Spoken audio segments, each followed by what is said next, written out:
Semasa Yusof ubatkan keluarga tu, dia boleh nampak saka keluarga tu muncul dalam bentuk lelaki yang berpakaian pendekar lama. Bila Yusof bagi tahu aja asal usul jin, time tu lah jin tu mula takut. Kalau dah tahu, kenapa tak nak keluar? Keluar sekarang. Aku tak boleh keluar sebab aku dah janji dengan tuan aku.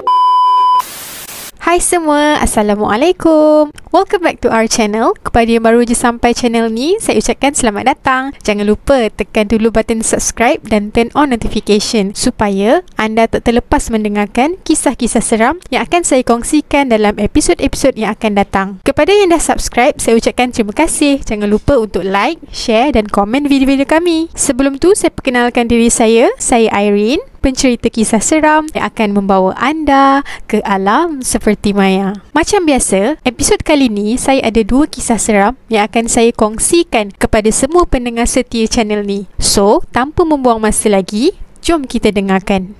Wallahu alladhi la ilaha illahu alimul ghaibi wasyahadah warrahmanur rahim.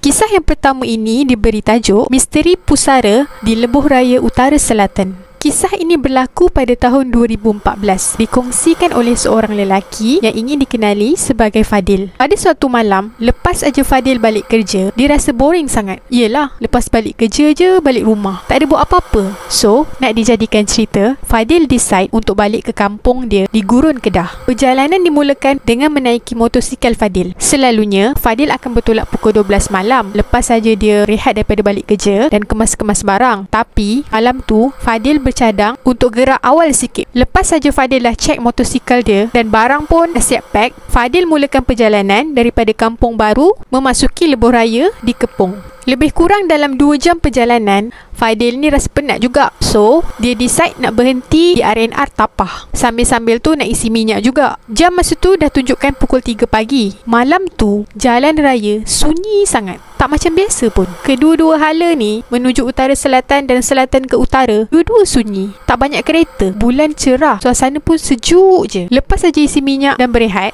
Fadil teruskan lagi perjalanan. Tak jauh daripada RNR Tapah tu, Fadil berhenti di satu kawasan di tepi Lebuh Raya. Bila Fadil tengok keadaan jalan raya, tak banyak kereta. Fadil kata dalam hati, senanglah aku nak pecuk motosikal aku laju-laju. Sambil-sambil Fadil ni duduk dekat atas pembahagi jalan menghadap motosikal dia, Fadil keluarkan sebatang rokok. Jam masa tu dah tunjukkan lebih kurang pukul 4 pagi. Cuaca pun makin sejuk. Walaupun Fadil pakai jaket kulit, sesekali juga dia nampak kenderaan melintasi tempat Fadil berhenti tu. Tiba-tiba, suasana dekat Lebuh Raya jadi berkabus. Seolah-olah Fadil dah melepasi terowong Menora Ipoh. Habis saja sebatang rokok untuk hilangkan ngantuk, Fadil campakkan puntung rokok di semak belakang Lebuh Raya tu. Fadil tertoleh ke belakang. Waktu tu, dia seakan-akan tak percaya apa yang dia nampak depan mata dia. Dia tergamam dan terpukau. Fadil cuba juga kelipkan mata dan gosok-gosok mata dia. Tapi, apa yang dia nampak depan mata tu masih lagi ada kat situ. Kiranya Fadil tak bermimpi lah. Dalam kesamaran cahaya bulan dan sorotan lampu tempat Fadil meletakkan motosikal tu, Fadil boleh nampak ada sebuah kawasan perkuburan yang sangat besar di atas sebuah bukit di belakang Lebuh Raya tu. Selalunya kan, kalau dekat kawasan Lebuh Raya ada banyak pokok-pokok besar kan?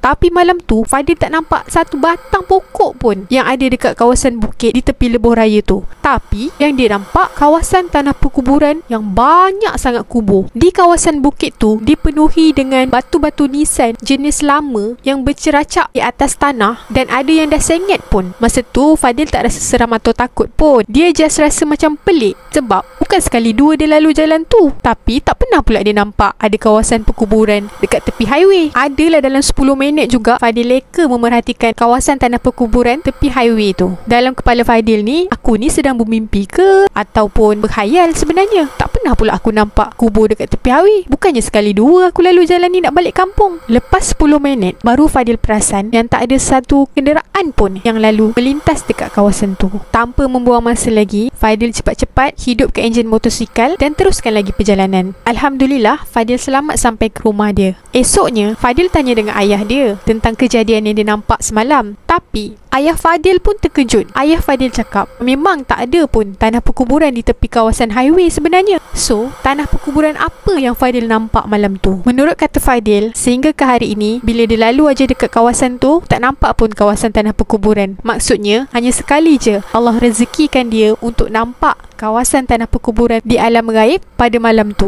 Pengajaran daripada cerita yang pertama ni adalah, kalau yang nak balik kampung malam-malam tu, seeloknya baliklah berteman. Tapi kalau tak ada teman, kalau boleh, janganlah balik lewat malam. Bahaya sebenarnya. Bukannya hanya bahaya disebabkan orang, bahkan bahaya disebabkan makhluk alam sebelah ni.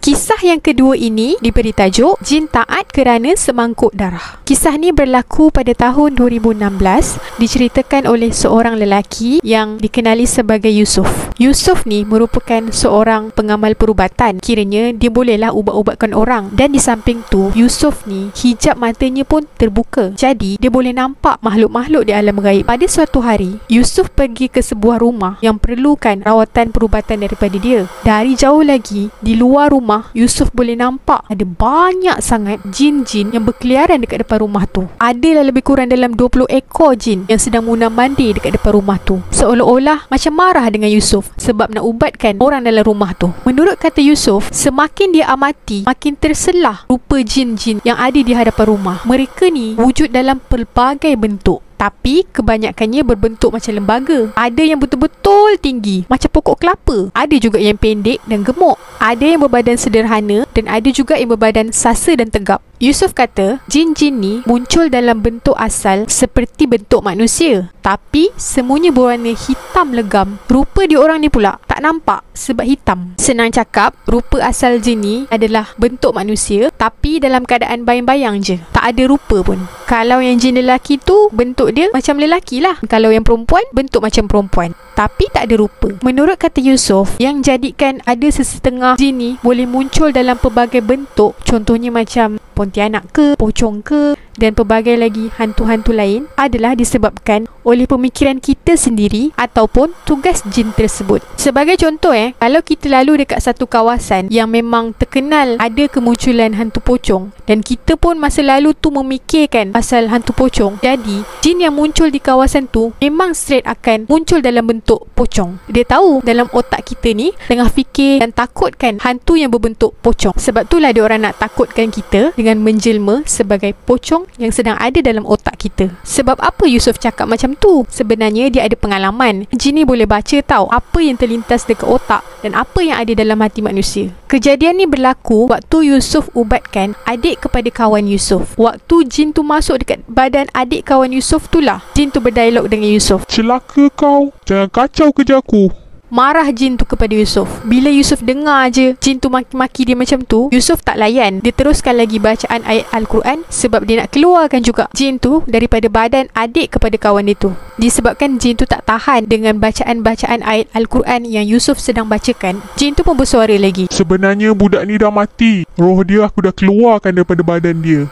Aku letakkan roh dia dekat sebuah kubur. Sekarang ni budak ni boleh bergerak-gerak, aku yang kuasai. Dengan angkuhnya jin tu bercakap dan menunjukkan kehebatan dia. Bila Yusuf dengar jin tu bercakap begitu, dalam hati Yusuf ni terdetik, bohonglah, ni semua penipu je. Lepas saja terdetik dalam hati Yusuf macam tu, jin tu pun membalas, mana ada aku bohong, memang aku dah keluarkan. Mendengarkan kata-kata jin tu, barulah Yusuf tahu yang sebenarnya jin boleh tahu apa yang kita sedang cakapkan dalam hati dan apa yang terlintas dekat otak kita. Yusuf sempat tanya dengan jin tu, kau boleh dengar ke apa yang aku cakap dalam hati? Ya, aku memang boleh dengar apa yang kau cakap dalam hati. Dengan angkuhnya, jin tu menjawab. Sebab itulah kata Yusuf, bila kita niatkan sesuatu atau fikirkan sesuatu, itulah yang akan kita nampak. Jadi, bila makhluk ni tahu apa yang sedang kita fikirkan, jin ni akan ambil kesempatan untuk kalahkan diri kita. Sebab tu bila berhadapan dengan jin, kita kena sentiasa berzikir kepada Allah. Menurut kata Yusuf, dia juga pernah didatangi oleh jin Islam. Jin Islam biasanya akan menjelma sebagai seorang lelaki yang warak, berjubah dan berserban putih. Rupa paras jin Islam ni pula lebih elok berbanding jin kafir ataupun jin Islam yang fasik. Kejadian tu berlaku pada tahun 2010, yang mana masa tu Yusuf sedang makan dekat rumah. Tiba-tiba dia dengar ada orang bagi salam. Assalamualaikum. Suara seorang lelaki. Yusuf menjawab salam lalu berpaling ke belakang. Dia nampak ada seorang lelaki tua berjubah putih dan berserban. Yusuf tahu yang jin tu adalah jin Islam sebab dia bagi salam. Lepas tu, jin tu bagi tahu Yusuf apa hajat sebenarnya dia datang jumpa Yusuf, yang mana dia nak tolong Yusuf sepanjang proses mengubatkan orang. Bila Yusuf dengar aje kata-kata jin Islam tu, Yusuf cakap macam ni, nak tolong boleh, tolonglah, tapi kalau boleh disebabkan Allah semata-mata. Jangan harapkan apa-apa balasan pun daripada saya. Lepas saja Yusuf cakap macam tu, terus jin tu gaib, hilang. Menurut kata Yusuf, sebenarnya Yusuf tahu jin tu datang untuk berdamping dengan Yusuf. Kira macam nak jadi hadam lah kepada Yusuf dalam perubatan Islam ni. Yusuf tak terima tawaran jin Islam tu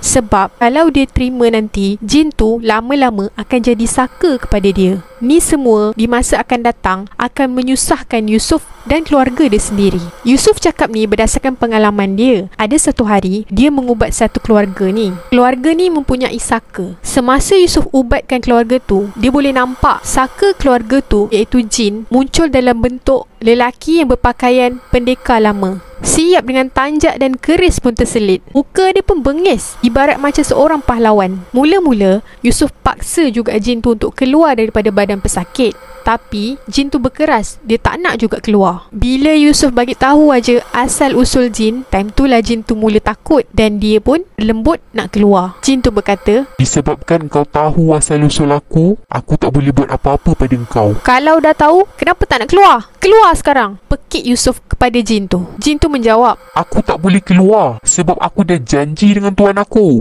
siapa tuan kamu? Apa yang dia nak kamu buat? Tuan aku ialah waris keluarga ni. Dia bagi aku makan semangkuk darah. Sampai mati aku terpaksa ikut dia. Bila aja Yusuf dengar jin tu bercakap macam tu, Yusuf sebagai pengamal perubatan yang dah berpengalaman, dia pun twist sikit ayat untuk paksa jin tu keluar secara lembut. Yusuf kata dengan jin tu yang jin tu adalah makhluk yang paling bodoh sekali sebab buat perjanjian dengan manusia. Sepatutnya jin tu kena buat perjanjian dengan Allah dan ikut suruhan Allah, bukannya ikut suruhan manusia. Lepas Yusuf cakap macam tu, dia nampak jin tu daripada muncul sebagai seorang pahlawan zaman dulu berubah jadi bentuk hantu raya. Mata dia merah, badan berbulu, sasa, muka bengis sangat. Jin tu bagi tahu sebenarnya itu adalah bentuk asal dia semasa dia menghadap tuannya. Jin tu mengaku yang dia diperintahkan untuk jaga keluarga tu sampai bila-bila. Tapi lepas tuan dia mati, dah tak ada waris yang nak jaga dia. Disebabkan itulah jin tu terpaksa memakan beberapa bahagian tertentu dalam badan salah seorang waris. Sebab itulah Yusuf cakap, jangan sesekali kita buat perjanjian dengan jin, sebab di akhirnya nanti ia akan menyusahkan diri kita dan keluarga kita sendiri. Tambahan pula, Yusuf pernah nampak jin yang paling besar. Jin ni tinggi dia macam tinggi pokok kelapa, besar dan tinggi. Badan dia tegap, sasa dan berwarna hitam legap. Jin ni tinggal dekat lebuh raya utara selatan menuju ke Kuala Lumpur. Lokasi dia terletak beberapa kilometer je daripada RNR Tapah. Kerja dia memang mengganggu pengguna jalan raya. Kata Yusuf lagi, dalam banyak-banyak kes yang paling berat sekali dia pernah ubatkan orang adalah berhadapan dengan jin saka raja. Mula-mula semuanya okey je, jin tu nampak macam patuh je. Tapi bila Pak Yusuf nak tarik jin tu keluar, tiba-tiba pandangan mata Yusuf jadi gelap. Dia rasa macam nak pingsan. Waktu tu Yusuf tahu yang jin tu sedang cuba untuk ambil alih diri Yusuf. Alhamdulillah, berjaya juga dia keluarkan jin tu daripada badan pesakit. Begitulah pengalaman yang dikongsikan oleh Yusuf. Ini adalah pengalaman sebenar yang dikongsikan oleh seorang pengamal perubatan yang hijab matanya terbuka. Pengajaran daripada cerita yang kedua ini adalah, sebagai khalifah di muka bumi ini, janganlah kita terpedaya dengan makhluk-makhluk di alam gaib ni. Kedua, perbanyakkanlah zikir dan sentiasa ingat Allah, mohon perlindungan kepada Allah. Semoga diri kita semua sentiasa terpelihara daripada gangguan syaitan yang direjam dan makhluk-makhluk alam gaib serta hasad dengki manusia. Sekian saja untuk episod kali ini. So, kepada yang masih lagi belum subscribe, jangan lupa untuk subscribe dan turn on notification. Yang masih lagi belum follow TikTok channel kami, jangan lupa untuk follow TikTok channel Alam Seperti Maya. Dan kepada yang berminat untuk memberikan cerita seram ataupun pengalaman-pengalaman berkaitan dengan alam gaib, boleh kongsikan di email yang tertera di skrin ataupun di description. Akhir kalam, segala yang berlaku di alam maya ini kadang-kala memang tak terjangkau di akal, bahkan tak terbatas di waktu, tetapi semuanya boleh berlaku hanya dengan izinnya. Sekian saja dari saya. Semoga anda semua terhibur. Assalamualaikum. Bye-bye. Ciao.